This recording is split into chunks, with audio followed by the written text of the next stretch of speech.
What's going on, YouTube? Today is the day we are finally getting back to the LBZ Duramax build. So this truck is my dream truck. I've been working on it for months. You guys may have seen me disassemble it again after it was already on a rolling chassis. It had the Illusion Shocker Rough Country lift on it. The frame was already done, and I decided to do away with all of it and drop it back down to a stock height or slightly lowered street truck. So outside the barn here, we got the new chassis. This chassis came from North Carolina. It is in absolute pristine shape. The only thing that it's got really is clay all over the frame rails, suspension. It's kind of washed off a little bit in the rain from sitting out here, but once it gets pressure washed off, it'll look amazing.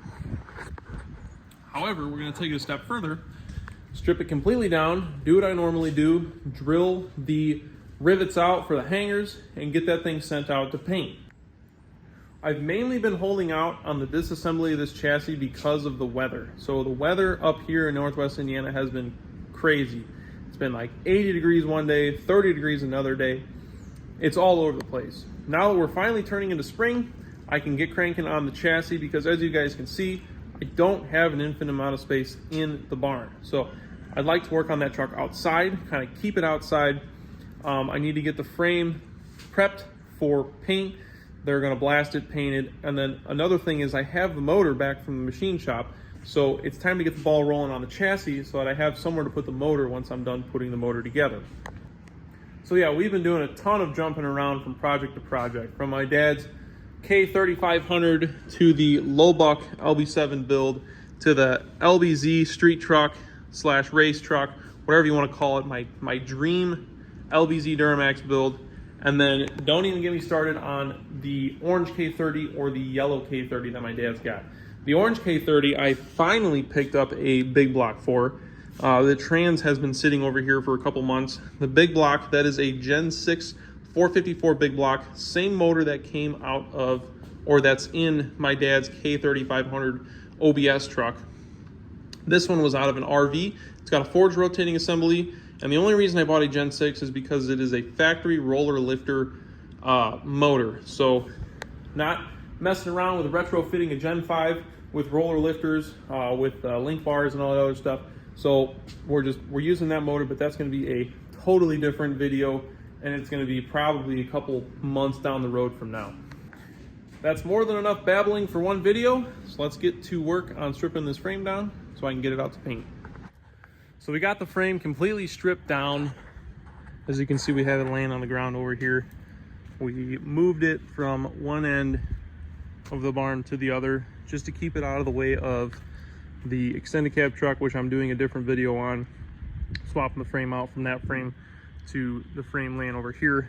But we got everything stripped down, and now it's time for me to drill out the rivets for the torsion bar cross member bushings, along with the front fuel tank cross member, the front hanger, rear hanger, spare tire cross member, and then I believe that's pretty much it for that, and then we can get the frame sent out to paint. So, funny story, when I bought this chassis, the guy actually came and dropped it off at the old rental shop that I had, and he said it was an old ranch truck. And I mean, not that that really matters to me, but it's very noticeable that it was very neglected, maybe not well taken care of. Everything is pretty well worn out on this thing. I mean, which is all right with me because I will be replacing all of the steering and suspension components. I don't know how well the ball joints are. I think the ball joints are pretty solid still, which surprises me because these grease zerks look like they have never ever been touched. I don't even want to know about the lower control arms. So good news, ladies and gents, we have the frame completely torn down. The hangers are removed, the rear cross member is removed, all of the factory rivets are drilled out and removed, and the frame is loaded up on the trailer ready to go to paint. Now I still need to both drain the differential and remove the backing plates along with the caliper brackets, the hubs, get this whole thing stripped down, probably going to get this towed to my dad's house, in which I have most of my tools. Get that stripped down, and once that's done, we're going to pressure wash it just to get any kind of dirt off of both the rear end and the frame, and then the frame and the rear end are both going to paint. And here in the barn, we have the last of our parts off of the frame as well. The front diff is going to get cleaned up and possibly resealed. Nothing leaks on it right now, so I may just leave it and clean it up and then paint the steel section of the housing there. The upper control arms are in the garbage, but the lowers will be staying, and I will replace the bottom or the lower ball joint. Knuckles will be getting powder coated. You can see all the hangers down there that were riveted to the frame, the spare tire cross member. The leaf springs, I pulled the overload leaf off, and then I will be pulling one of the center leaves out. You can't pull the bottom one out because it holds the leaf pack together, and then the top one obviously mounts into the hangers themselves. So we'll have to pull one of the center ones out. Basically, we're going to be running 3 leaves in the pack. CV axles are still good. They will be getting cleaned up along with sandblasted and painted. We've got our trans cross member, torsion bar cross member, our torsion bars, and then the front fuel tank cross member there.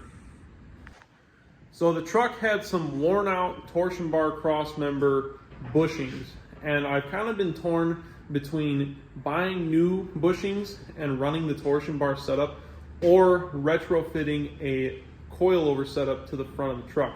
So what that would do is basically get rid of the weight of the torsion bars. Anybody who's picked one of those bars up knows that they are stupid heavy, as well as the torsion bar cross member.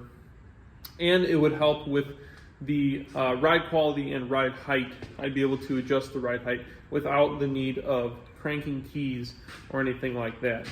And then, of course, anything that you don't see in the pile of parts that I just showed you, we're going to be buying brand new, such as the upper control arms, the idler arm, pitman arm, gearbox, all that stuff.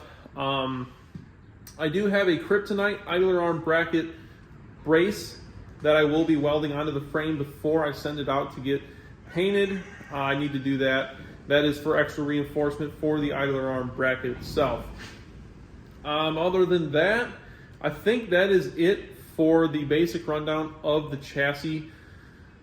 In the next video of this truck, at least, you will see the motor. The motor is basically completely done.